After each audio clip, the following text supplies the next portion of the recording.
المفروض باعمل إيه بعد ما كل الdata دي تكون مرصوصة بالشكل ده قدّامي؟ بنخش على حاجة اسمها إن إحنا نimplement بقى كل الdata اللي عندنا دي، نبدأ نرفعها على الweb site. طبعًا إحنا مع تطوّر التكنولوجي بقى في عدد من الcustom codes كتير جدًا، بقى في ناس بتستعمل WordPress وناس بتستعمل Shopify وناس بتستعمل Laravel وناس بتستعمل PHP، ناس بتستعمل Wix ناس بتستعمل حاجات كتير جدًا، جدًا، بس كلّهم مُجمعين على نفس الsetup تقريبًا، يعني ما فيش حاجة كتيرة هتبقى متغيّرة. تقريبًا نفس معظمه بيكون نفس الtheme اللي أنت هتحط فيه نفس الdata بتاعة نفس الحاجة. أول حاجة عندنا بتبقى عندنا حاجة اسمها admin panel لأي web site زي الsetting بالضبط بتاع الموبايل. لو أنت عندك موبايل بيبقى له الsetting ده اللي أنت بتضبط فيه كل اللي أنت محتاجه للموبايل بتاعك. إحنا عندنا هو، بس بيكون عندنا back end بيبقى اسمه admin panel. ده اللي بنحط عليه كل الdata اللي إحنا اشتغلنا عليها كSEO من meta title لmeta description لmeta keyword كل حاجة، باختلاف بقى شكل الdesign بتاعها شكله عامل إزاي. كل واحد وعلى حسب الcustom code بتاع الweb site بتاعه هيكون ليه شكل منفصل عن التاني. ده مثلًا WordPress لplugin اسمها Yoast. يوست دي من أشهر الplugins اللي بنشتغل عليها على WordPress plugin قوية جدًا يعني. طبعًا بنسطّبها لمّا يكون عندنا WordPress website.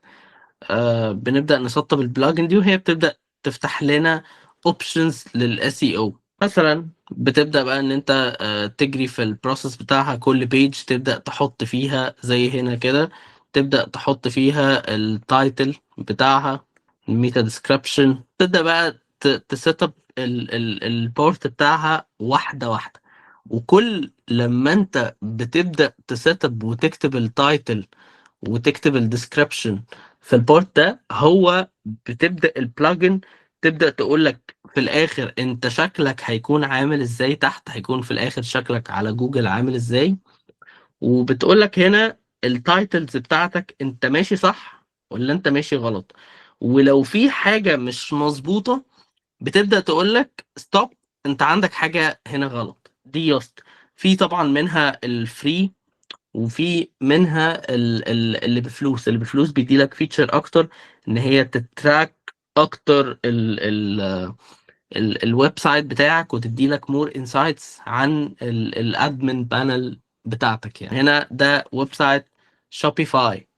Shopify ده web site e-commerce. فغالبًا هنا أنت هتبدأ تشتغل بقى على كل blog أو على كل item. فمثلًا لو دوسنا edit page على أي حاجة، أنت هتبدأ هنا إن أنت تشوف كل الinsights بتاعة كل item، وتبدأ إن أنت تعمل edit على الtitle وعلى الmeta description وعلى الmeta keyword. Wix أنت تقدر تشتغل على الpage SEO وتبدأ هنا إن أنت تقدر تعمل edit في كل حاجة. تعالوا كده نبُص بصّة كده for example ده WordPress مثلًا.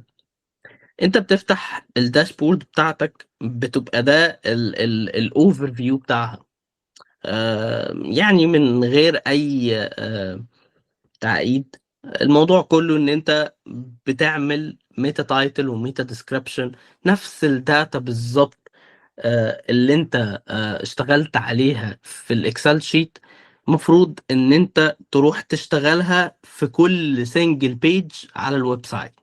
فأنت هتلاقي كل الصفحات بتاعتك كلها مفروض تكون موجودة هنا. for example لو أنت قررت إن أنت تشتغل على أول page دي من حيث كل حاجة، فأنت تقدر إن أنت تedit وتبدأ إن أنت بقى تedit فيها في كل حاجة، في الcontent، في الmeta title، في الmeta description، في الH1، في كل حاجة. هنا مثلًا لو جينا بدأنا عملنا الedit ده، فأنت هتلاقي إن أنت هنا بيطلب منك الكلمة المستهدفة بتاعتك، وبيقول لك الشكل هيكون عامل إزاي. بيطلب منك الslug، بيطلب منك الmeta description وهكذا. بعد ما بنخلّص كل حاجة بنclick publish وكده الحاجة بتكون طلعت على طول. once update بنبدأ نرجع نشوف الinsights بتاعتها بعد 3 أيام أو بعد أسبوع، يعني based على المكان اللي أنت وسرعة كمان الweb site بتتقبل وقت قد إيه، على حسب حجم الcrawling ساعتها، بنعرف أنت نزلت لتحت بعد التغيير ده والّا التغيير ده طلّعك لفوق.